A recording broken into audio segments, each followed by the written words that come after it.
Okay, so in the visitor centre, it's a bit dark, but there's some lovely artwork. It's hard to read.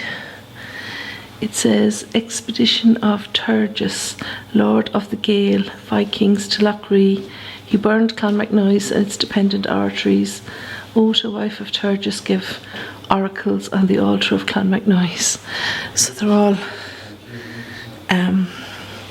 paintings depicting different things that happened.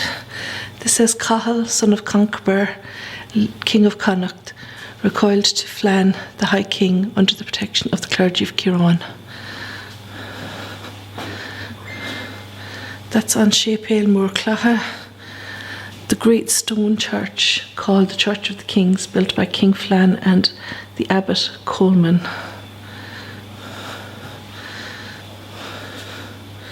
So there's Tulla-na-Howan. The great flood. The water reached the abbot's fort and the cairn of the Three Crosses. Éonlach agus éisc ag tród. Contention at Clonmacnoise between the fowl of the seas and the fowl of the land, where there was a great slaughter of crows. A beautiful tiny little window. So going down here, there's loads and loads. You can't see them because it's too dark. There's loads of beautiful drawings on the wall. Ruga Aran Nyadi, treasure stolen from Clonmacnoise, including a model of Solomon's temple, was found with 1 Gila coin. He had attempted to take ship from Cork, but each ship was restrained by St. Ciarán with his crozier. The chief was hanged by the King of Munster. So if we head down here where you can see some stuff, actually just in here, if you can see it, the light isn't great. There are some artefacts here from the original site. A chalice, a cup, and some scriptures. I'm not sure are they original scriptures, because in 1548, I think it was the 16th century anyway, the British soldiers from Athlone came and cleared out the monastery, and they took absolutely everything, every chalice, every book, every painting, even the glass from the windows, and the place was left bare. And that was the end of Clonmacnoise. And I'll just leave that there. You can pause it if you want to read it. It is the story about St. Ciarán. And here is a depiction of St. Ciarán's burial, and we will see soon the you can pause that if you want to read it. In 719, the annals recorded that Clonmacnoise burned. The peace which had characterised its first 200 years and had allowed Clonmacnoise to grow and prosper was over. From that time until its demise as a monastery, Clonmacnoise would endure numerous brutal and impoverishing raids. And from Irish people as well, over the years there would have been different clans and whatnot. So this is a model of what the stonemason's workshop would have looked like. Unfortunately, it's quite dark in this corridor, so it's not easy to see. So inside here, which you can see, so this is the original cross from outside. So there is a replica outside, but they've brought all the originals inside to protect them from the weather. So this is the original cross. The High Cross, as it's called. So you can pause the video if you want to read that.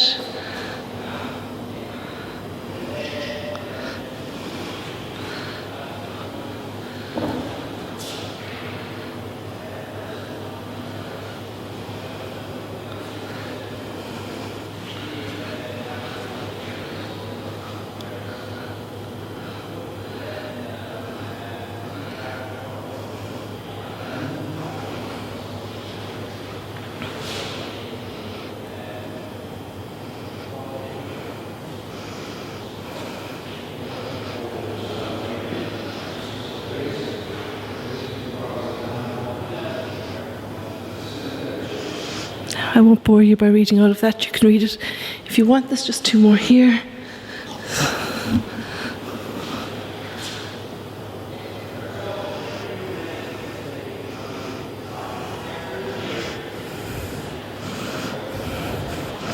And a beautiful window here where you can see out, and we will go out shortly to see there's 2 round towers and 7 churches, and obviously lots of graves outside.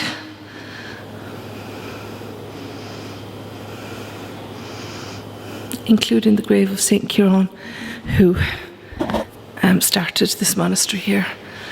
So this is one of the high crosses which was brought in from outside to be kept. So I don't know exactly how old this cross is, but I'm going to touch it because it may be up to 1,000 years old. And it's just amazing to have it here.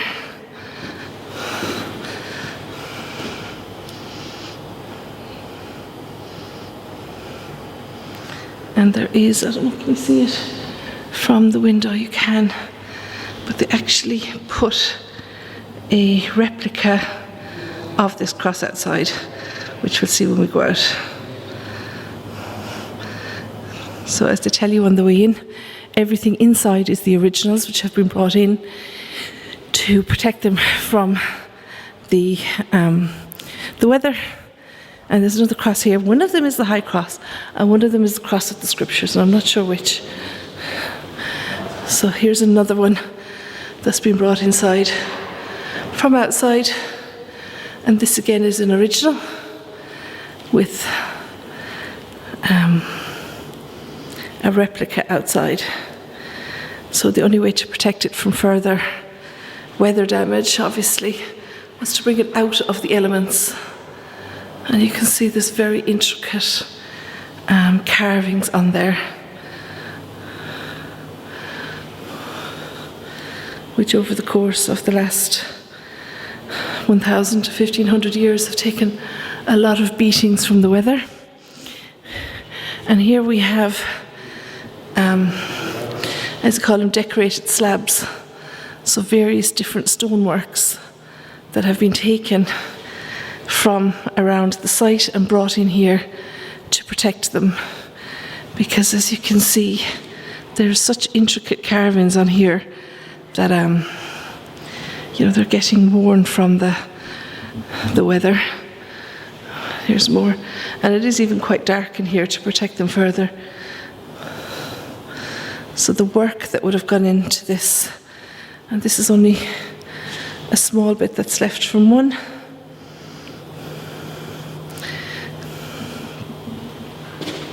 So just a note on the design and the dating. For anybody that's interested in stonemasonry, you can pause and read that. This was a prayer. The inscription reads, Ordo Mail Michael, Mihal probably, a prayer for servant of Michael. So it's got the Gaelic, the Irish spelling M-I-H-I for the C, H-I for the L, Michael. We would say Mihal these days. So you can see there, Ordo, O-H-D, O-M-A-E-L, as it says on the plaque, and then Michael. And this one then has some crosses. I'm sorry that it's quite dark, but it is dark inside this room. There's another one. A large number of the grave slabs at Clonmacnoise carry inscriptions, and it is assumed that these refer to important people connected with the monastery. The inscriptions are in Irish and usually take the form of a single name, often prefaced with Ordo, a simple request to pray for the person commemorated by the stone.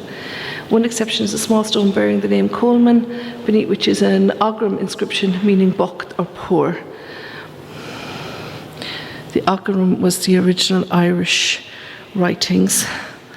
So if you can read this, it says, Ordo Aaron Hua Olish, a prayer for Aaron who had knowledge.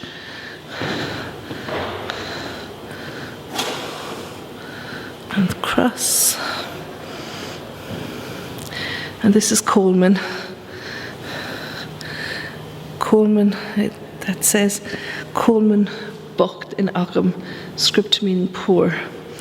So you can see along here, Colman, and then this is the Ogham, the original Irish writing, the original lettering that would have been used by the ancient Celts. Obviously it's extinct or defunct now, but you still see a lot of it around. And this is a prayer for Tuathail, the craftsman.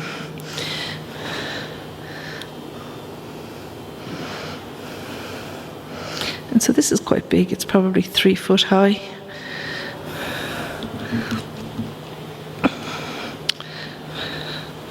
And we're going into the south cross now in a minute.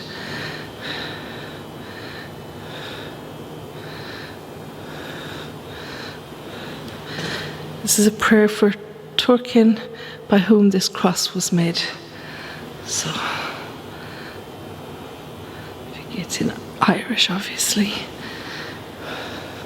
So they've got fragments all on the wall around. And I'll just show you these, and you can pause them, obviously, if you want to read them. And it shows here that this was the bottom, from the bottom of the cross. The pattern on the glass is based on a drawing made in the 1860s by Dunoyer. A less detailed record was made in 1822, showing the same stone almost complete. So, I know the light isn't great, guys, I'm sorry. But it is centred. As you can see, it's like a circular room. And it's all centred on this cross here. This is the other side, obviously, of the cross. And it's really tall. It must be 10 foot tall, I guess. And then through here,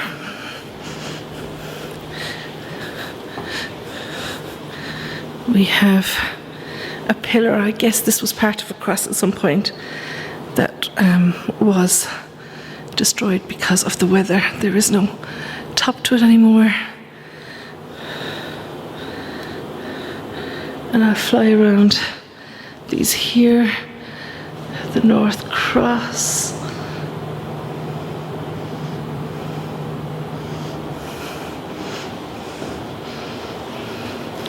The river. Actually, the first time I ever came to Clonmacnoise, I came up the river. We came on the boat, and today is the first day I've ever actually been here by road.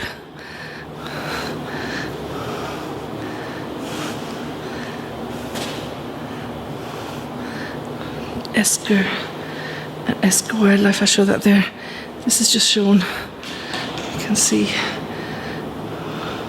The Pilgrim's Road was an ancient route to Clonmacnoise. It followed an esker, a sand and gravel ridge which provided a dry route above the surrounding bogs.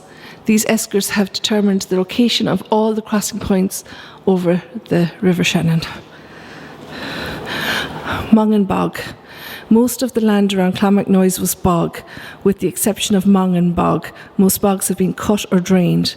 Its survival is a tangible link with the landscape of Clonmacnoise 1,000 years ago. And the Callows. Along the river, the land is flooded for much of the winter and occasionally in summer. It is called by an Irish word, callow, and may have given Clonmacnoise its name. Clonmacnoise means water and meadow of the sons of Nosh. And I wonder, there is a girl's name called Nisha, and I wonder if it comes from the same thing. I don't know. I'm guessing. Just checking that the microphone was working. So this is all about the esker left by the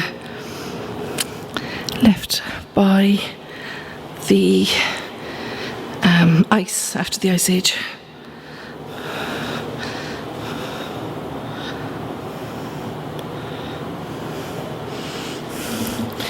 So this is just a little model of what the cabins, I suppose, would look like back in the day. So it's from an iron smelter iron ore found beneath the bog was smelted in the furnace after being dried out in an open hearth. Photograph shows slag from an ancient furnace bottom. Metal smiths. Most smiths produced nails, knives, dress pins, hinges, awls, hammers and saws. Photographs show knife and pin excavated here. Corn drying kilns. So I don't know if you can see that. Wattle cover, oats or barley, charcoal flue, wicker mat with linen, horsehair cover. The oats or barley dried in this kiln were used to make bread and ale. Very important to have your ale. Bones to beads. 1163. 1979. Artifacts from 1280.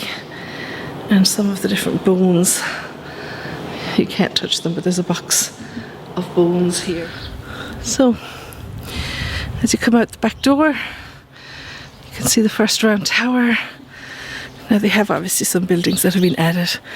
Those are the bathroom facilities. And these were the buildings that we were just in, the round rooms. And they'd be very sympathetic in the architecture to blend in with the landscape here.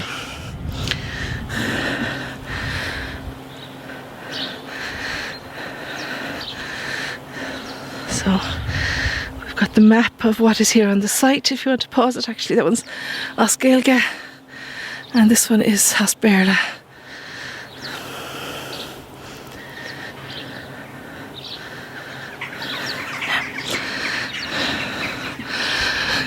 So we'll take this path up. I don't know how many of these gravestones we'll be able to read. We'll have a look, and we definitely have St. Ciarán's grave. So St. Ciarán started the first monastery here in the year 545, but he died only 7 months later at the age of 33 by the yellow plague. So we're told that in the video as we come in to start the day. So this was Clonmacnoise. So this part was the earliest part of the site. There's just a little map here as we come into it. We've got the ruins of a church, and as I say, there was function here as a monastery between 545 and I think 1548. The 16th century anyway, before the English soldiers came and ransacked it and took everything. So, but it has been used for burial ground for a long, long time. Now there's stones here where there will be no reading them, but this one is beautiful. Look, if you look here, look at this. There's actually no reading what that says, but this face of our Lord is absolutely beautiful. Let's see. It's quite cold and windy, so if I'm snuffling I do apologise. Here. Whoever this is was 25 years old. 1292. So this is here a long, long time, and is definitely affected by, I'm sure that says 1292.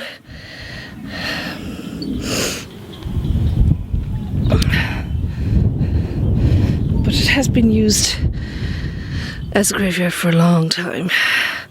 And again, whoever this was 21 years old when they passed. He died in December, aged 64 years, 28th of March. I don't think that there's a way to see this. I'm just going to try if I can. 8th of March 1892 it says. I have to kick over the grass from the side there. 1892. Now this one is legible, but it's from the 20th century. Lord have mercy on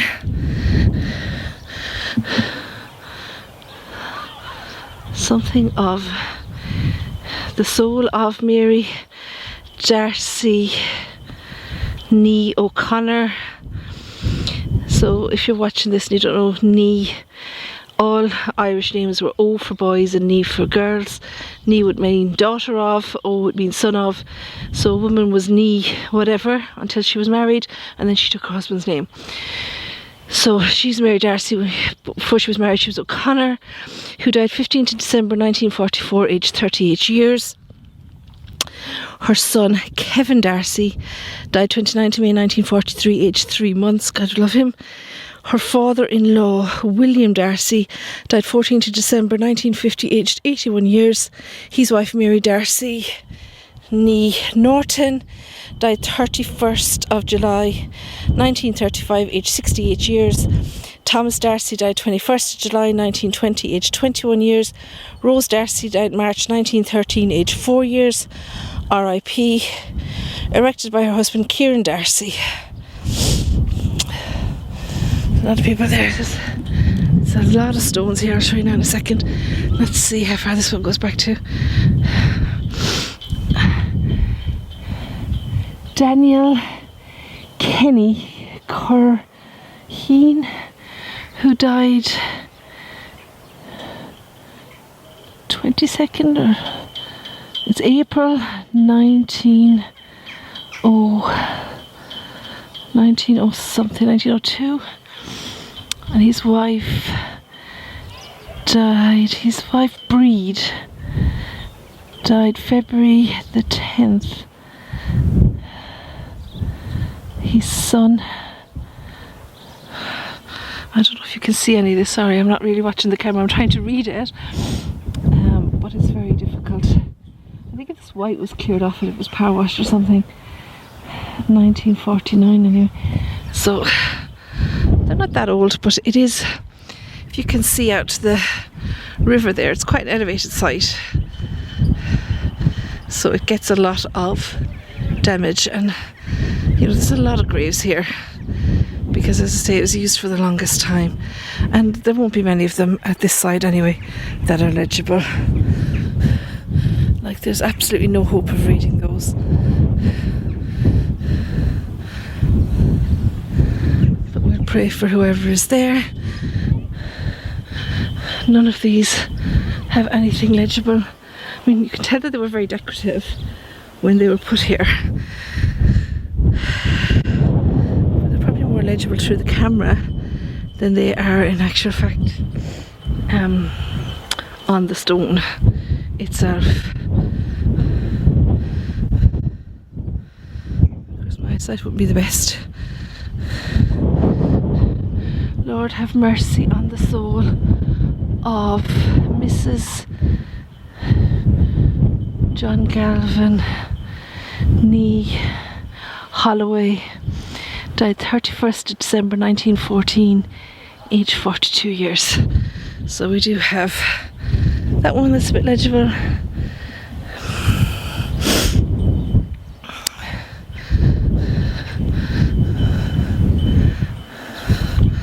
I'm going to have a look at the church. This one looks fairly new. And it has flowers. Oh, here. So, thy will be done. In loving memory of Mary Flannery, who died December 25th, Christmas Day, 1899, aged 32 years. Also, her daughter Annie died January the 2nd, 1927, aged 30 years. Also, Kate died January the 6th, 1896, aged 6 years. Also, her husband Patrick Flannery died April 11th, 1937, aged 85 years. And Catherine Flannery died December 9th, 1927, aged 33 years. Erected by her husband Pat Flannery, who passed away in 1937 there.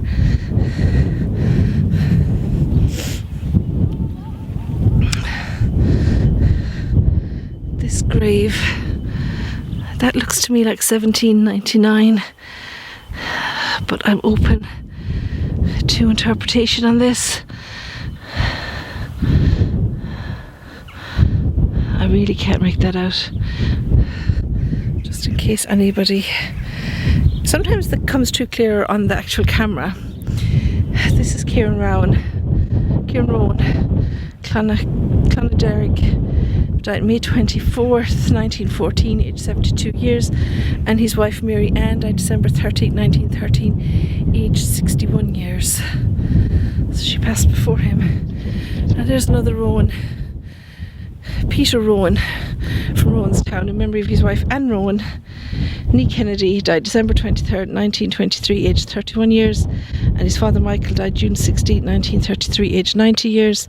His mother Margaret died February 25th, 1936, aged 99 years. God bless her. She lived a good while. Wanted to see if this stone is legible at all. This is from 1818. O Lord, have mercy on the soul of John Chapman, who departed this world March 29, 1818, age 55, by his beloved wife Sarah Chapman, alias Chapman family, also James Chapman, Ferban, which is a town just down the road here, died December 15, 1923, aged 84 years. Also his wife Mary died April 17th, 1938, aged 78 years. Also his dad,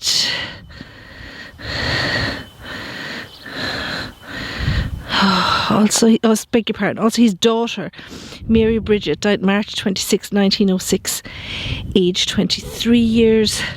Also his son Joseph died February 11, 1937, aged 48 years. So they are the Chapmans.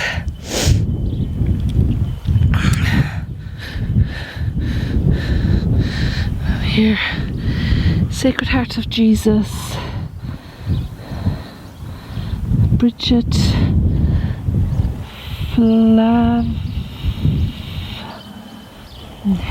Sorry, now I'm trying to get up to this. F-L-A-H. Oh, I can't read that. Doesn't see it anywhere else. 1937.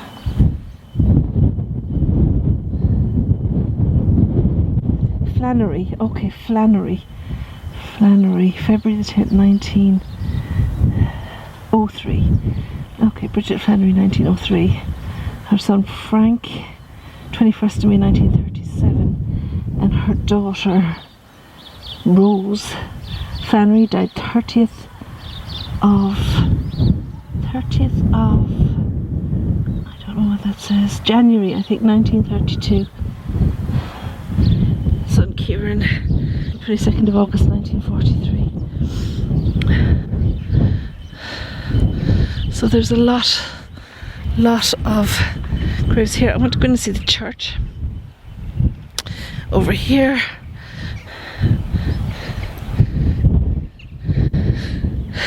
This one, age 42 years, but it doesn't, or it's not legible at least, to say when it was actually, what year it's from.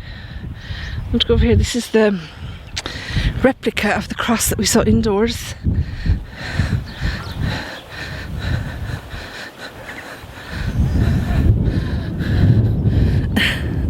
My husband and my son over there.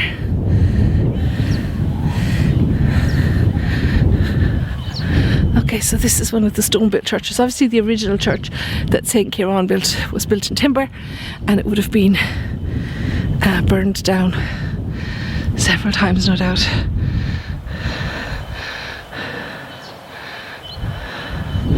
I'm trying to read this chapel to the glory of God. So these are very small chapels, and you can come in.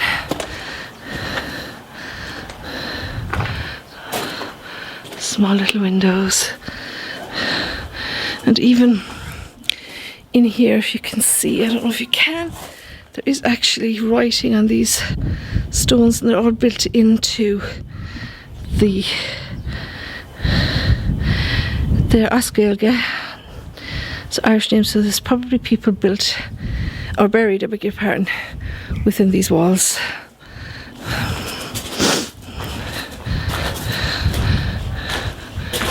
And even some of the inscriptions are impossible to read. So it's very small, really. It's probably about 10 or 12 foot wide, but maybe 20-25 foot. It's not that big. Easier to heat, no doubt.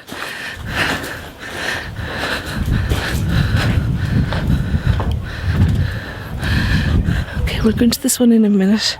There's just another one at the back here.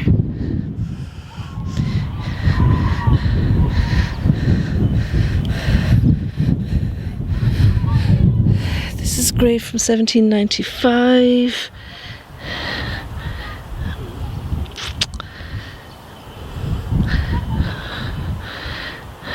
Lord have mercy on the soul of Maud. Oh, it's very hard to read, but whoever this is died in 1795. So the weathering of these stones, this one is practically grown over by the grass. There's more along here. This one, 18th of April, 18 something. Who died? 1830 something. So, as I say, some of these are very, very weathered, even though they may not necessarily be that old. This one, memory of the soul of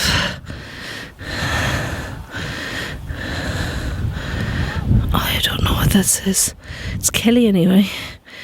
Died 26th, the 26th, October 26th, 1790.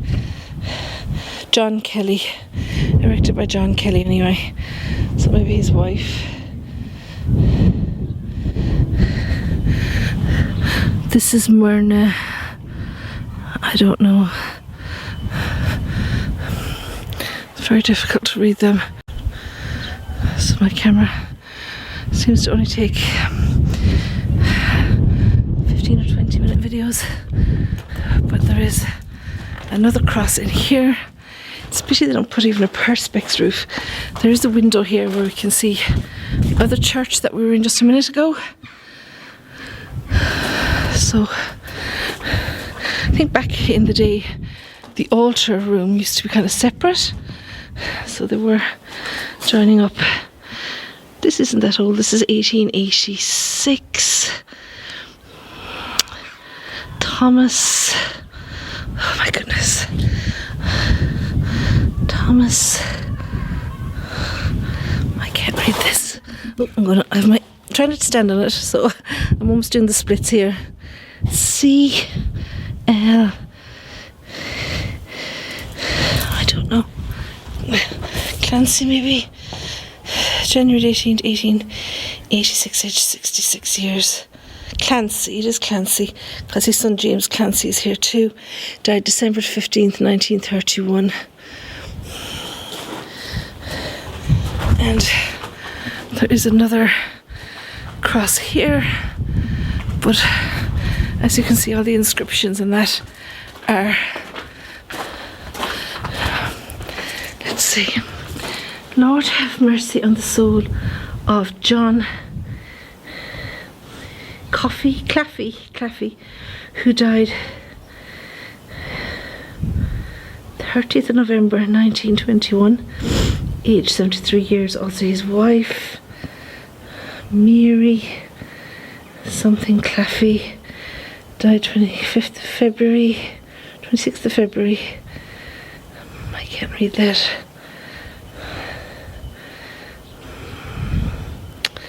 It's very weathered. But if you look at the window at the back, you will see the amount of graves that are, in fact, here. So beautiful and old as this building is.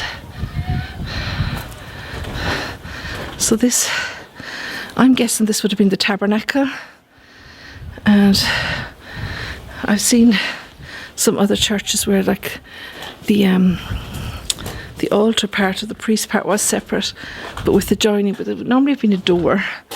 So I don't know, maybe it was built for a separate purpose. I tell you, except my son has gone walking off with the programme which tells me what each individual church is. So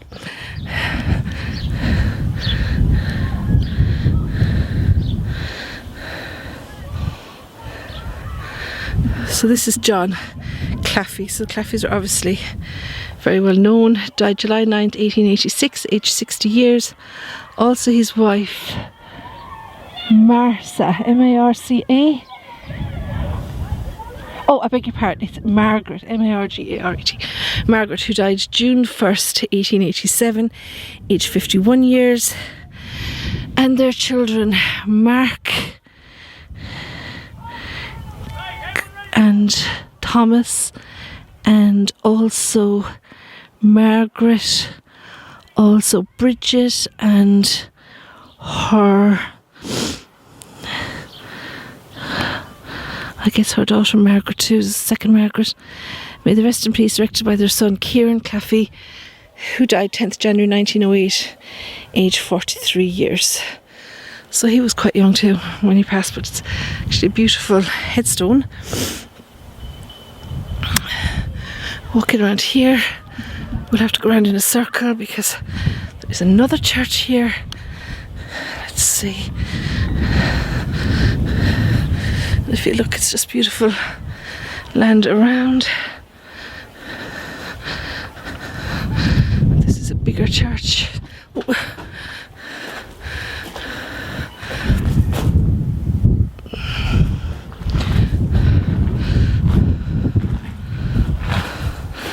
And as usual, there's some graves inside.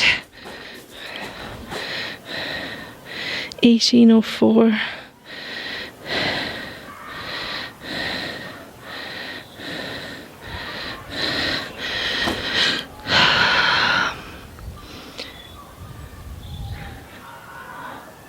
I can't read that. It's definitely something 1804.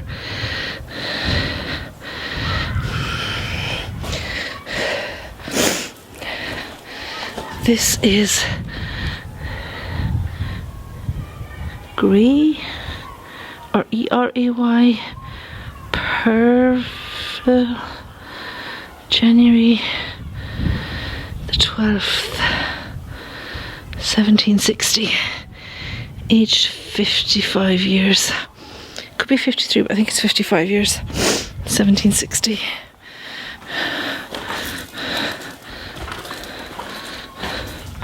And these ones are so old that there's absolutely nothing that can be read of them. Names we shall never know.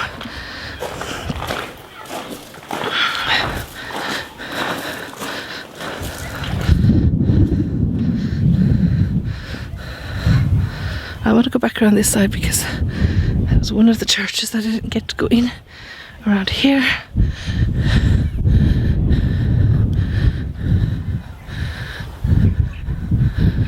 As you can see, we're getting nearer to the river. The second round tower. So let's see if we can read this inscription, which we probably can't, but anyway, let's have a look.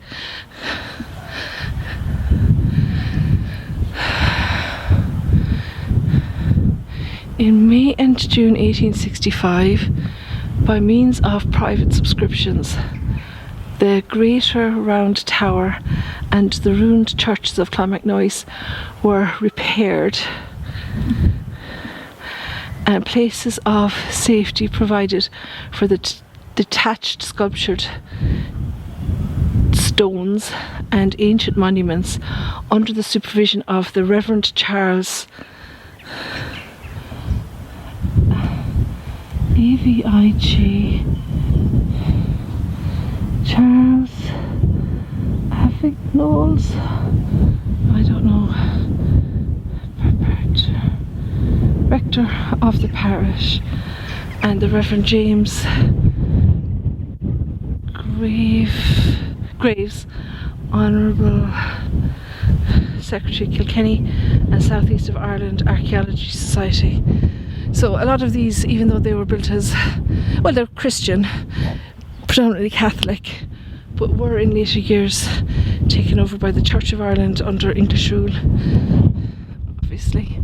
So just looking in the window of this church, which looks out onto the Shannon, and we should step inside and see. I have to go around this way.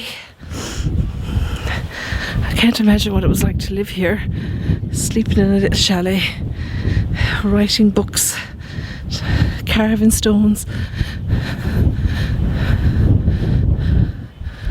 You see here. Okay, so let's go down these steps. Big steps, small door. I'll try not to fall over. Okay.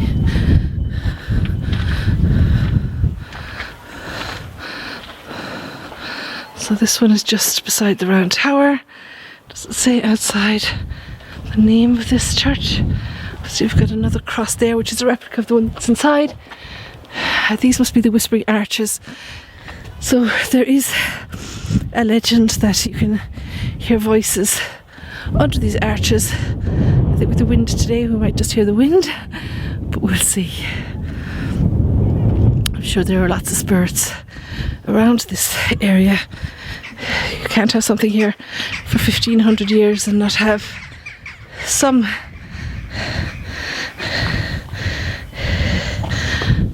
(1920) Sacred Heart of Jesus, have mercy on the soul of. It's a reverend anyway, so I guess this is where the priests were buried. Some beautiful cross and chalice. So this must be where the priests were buried. Merciful Jesus, grant eternal rest to the soul of Very Reverend John Cashel, parish priest, Shannon Bridge, who died 14th of August 1897 in the 46th year of his age and 23rd of his sacred ministry. R.I.P. This one's quite sheltered here with the wall, so I guess it got I guess there would have been some carvings on that once upon a time. There is on this one that we can see a little, I don't know if you can, it comes across better actually on the camera, a little cross there, but fading rapidly. Any others of these that are legible? Dolly Mooney, 1790 something. March the 17th, 1790. I beg your pardon, 1774. So March 17th, 1774. Patrick's Day, St. Patrick's Day, 1774, aged 60 years. 200 years before I was born. God rest her soul. I'm a 1974 baby. Loving memory of Anne Coughlan of Carrowell, who departed this life on the 5th of October 1885, aged 49 years. May her soul be with us, also her husband John Coughlan, who departed this life in November 1902, the 11th of November 1902, aged 84 years. Erected by her fond children. His wife Margaret died 10th January 1960.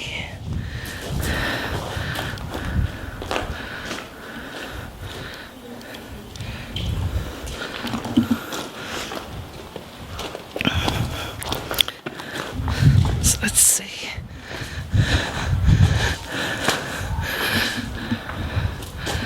Now, I don't know what you can see on that. Something cross from 1647 anyway. 1647, 1649, I'm not sure. No, I'm not sure.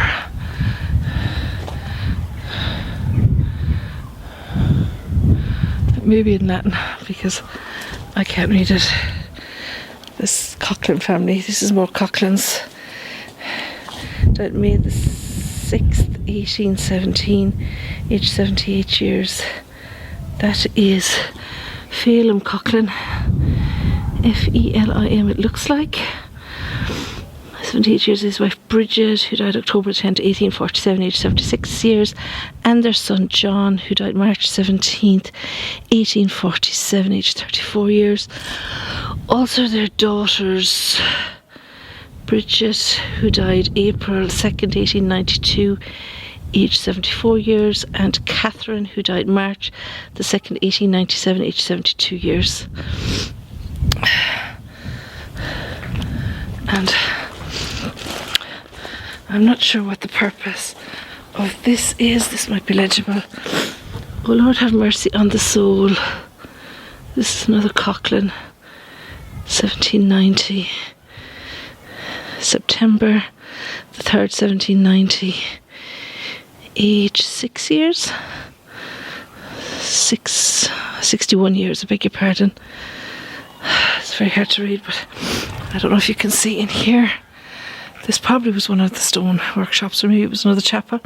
It's hard to know, but there is lots of stone on shelves over here at the side. So they may have been left ready to carve and never got to be carved. So it's not really clear. There's no plaque here to say exactly why. Oh, I nearly fell out of that stone there. Okay, so let's see. Look at the side door here.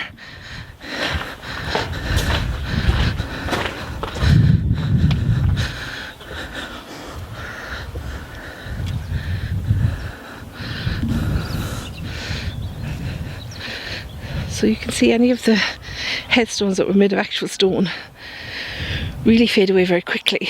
But this one is made of marble or granite, I'm not sure which. But it's Richard Hart of Doon, who departed this life on the 24th of February 1896, aged 57 years. Also his son James and daughter Sarah, whose remains lie here, erected by his loving daughter Julia Mannion, née Hart, died 24th of August 1912, aged 42 years. William Hart died 16 November 1918, aged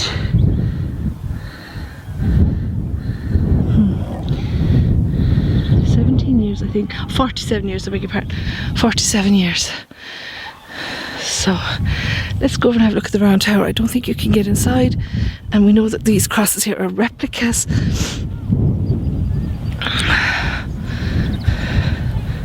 Let's see. So you can see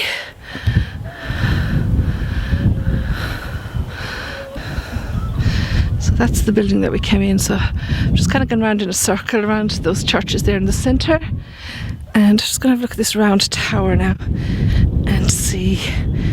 So I'm sure you'll all know anyway, but these round towers are built for protection, and as the film told us when we came in, that there were so many attacks, 8 Viking attacks, I think 7 British attacks, and there was like 37 attacks from Irish clans. So they would obviously, they would just be on lookout up here at the top. If they saw anybody coming by the river or land, they would warn the others, and they would take the valuables and go up the round tower, and they could do nothing but watch their huts burn, but at least they wouldn't have got everything.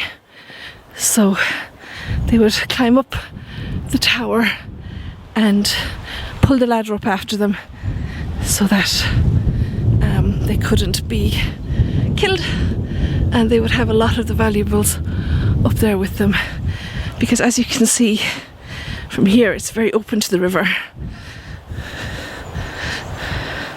And as I say, the first time that I ever came here, some years ago, I came up by river, and we camped by boat, and we moored there to come and see the ruins. But today we came by road. But you can see why, being so near to the river, that it would actually flood, even though it is built on an esker, which is quite high. So let's go down to this church down here.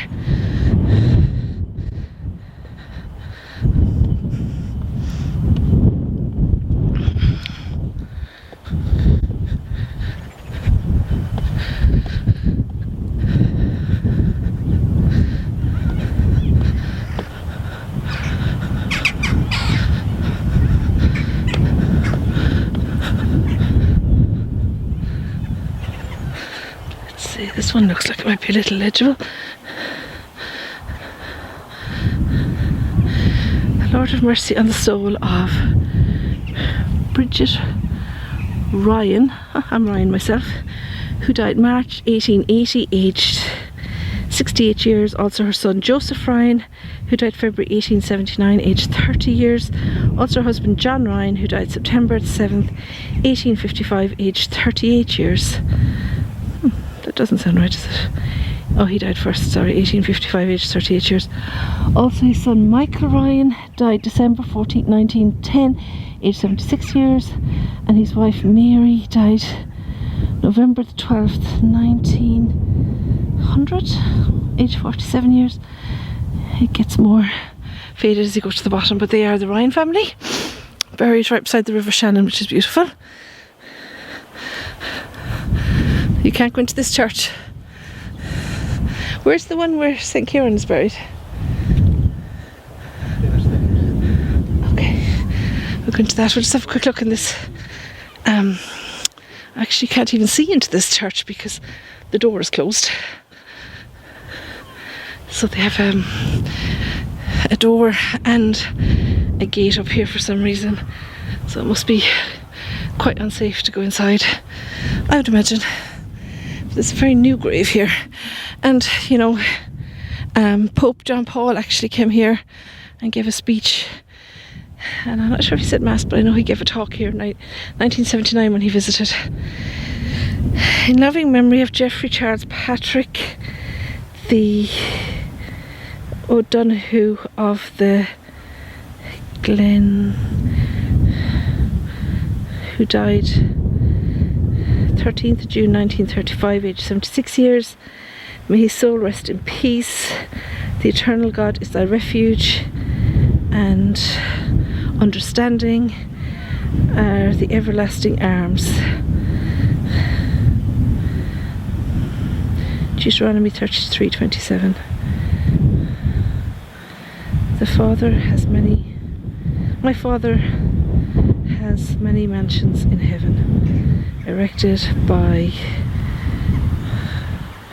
V.E. Howley Foley. I'm not sure who that is, but it's actually very beautiful.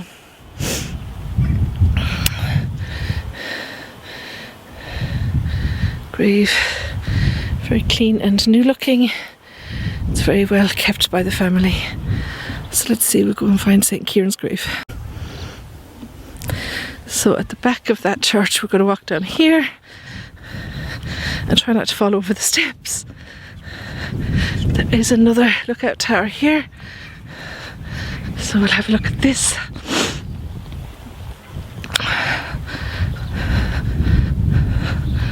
So you can walk all the way around the churches, and obviously there's steps here so you can get over to the other side. I don't know what they would have had over here. I know that they would have, there must have been something there, because there is, I don't believe that's a helipad. I don't think they would have had helicopters back then, but there must have been some kind of an area, and it's quite possible that in those days the river came up to there maybe, and that may be because they would have travelled a lot by boat. So let's go down here. The steps are quite steep. They didn't build many balustrades back in the day. Okay, so I nearly fell off that step. It's quite steep. When you're 5'2", everything seems very steep. Okay, so you've got a lovely window, and if you look at the stonework, it is beautiful. And we've got this tower here.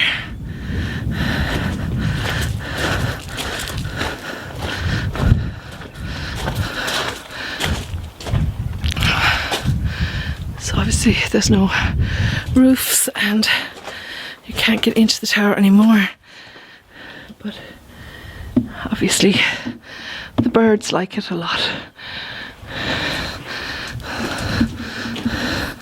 And people leave money here, obviously, for luck or wishes or whatever.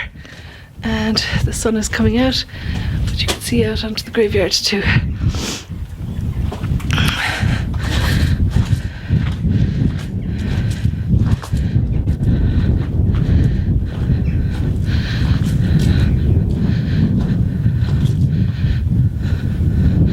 And over here to the left, I mentioned a few minutes ago that actually there's a plaque on the wall here.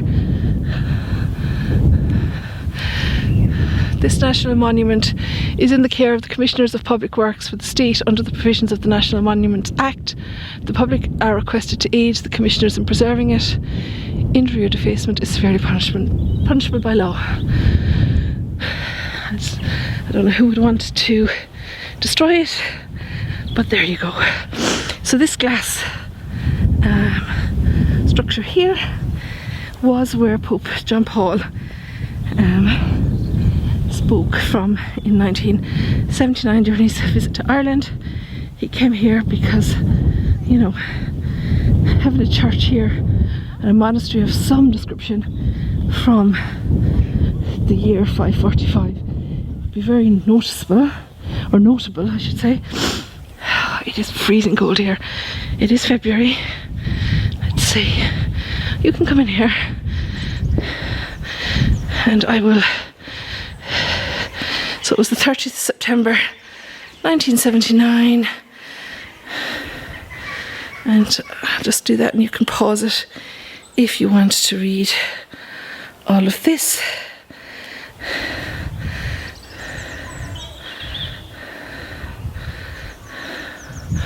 And there's some beautiful little pieces of the artwork which were incorporated here for the occasion. And over here,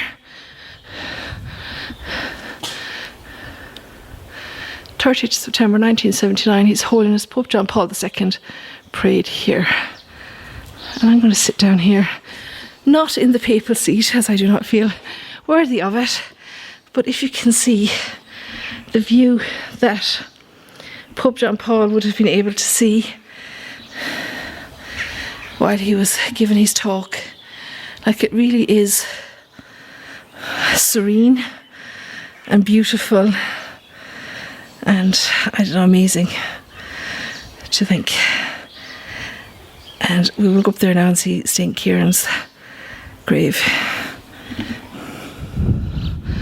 Okay, so earlier I was in the Grand Cathedral and I told you that these were the Whispering Arches, but I was wrong. So when I was coming back up the steps after visiting the Pope's chapel, these are actually the Whispering Arches. So these pictures of saints were added more recently. When I say more recent, I mean in the 15th century. The middle one, I believe, is St. Patrick, and I don't know, at least I can't remember, because it was said in the audiovisual who the others were. But these are the Whispering Arches, and it's said that you can hear voices if you spend time there. But if we go down this way, one of the other churches here, there isn't anything left of it, so you can see that there are some graves here. So this would have been the front corner wall of this chapel, and it went round to there and the back wall along there, but there is nothing left, unfortunately. All of the wall has fallen down. But just over here we have the founder of this whole place, so St. Ciarán, as they say. This is his oratory, and he was buried in here. As I say, he built the first church here in 545. It was built in timber with King Diarmid, well, who was to be King Diarmid, and he died 7 months later of the yellow plague, and he is buried in here. So this is St. Ciarán's oratory, There is nothing to be read here. You can just about make out a cross. He was only 33 years old when he died, so he was very young. He came from not too far away in Roscommon, and he studied in a monastery here in Ireland, several, and he went out to Inishmore and spent many years in a monastery there, and then came back here and founded this one. And he's buried here overlooking the River Shannon, and obviously that's where the Pope spoke in 1979, and it's beautiful, and you can see how peaceful it is if I'm quiet for a minute.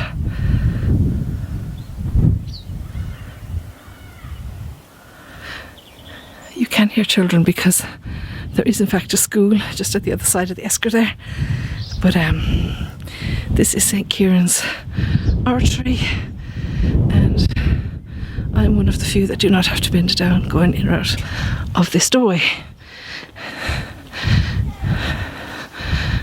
And just to see what this is here, because I am nosy. These are some very old graves again. Let's see if there is anything legible. You can't even get down there to read them, but I can see that they are placed this way.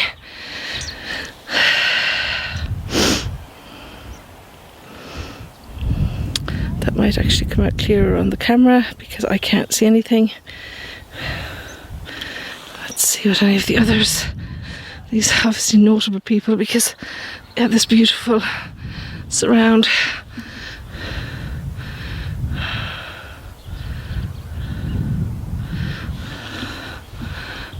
I can't make out any of those. I can't get near enough to make out any of those with the surround. Anyway, let's zoom in a little and just see if anything is legible. No.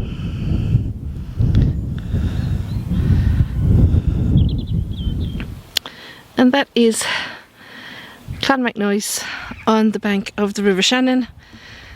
And there is, just so you know, a whole new graveyard down there with many, many graves in there too. So it is a wondrous place.